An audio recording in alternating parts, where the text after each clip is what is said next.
My name's Tyler, and today we're going to be talking about lab techniques in our genetics section. There are basic laboratory techniques that all researchers should be familiar with.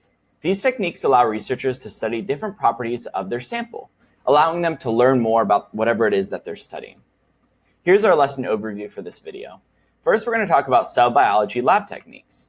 Next, we're going to talk about lab techniques for nucleic acids and proteins.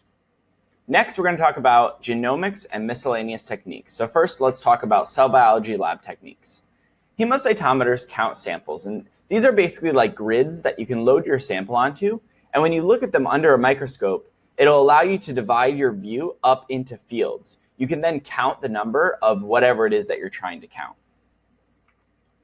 Flow cytometry is a more advanced technique, but is still similar to a hemocytometer. Flow cytometry feeds the sample through a laser light source. Basically,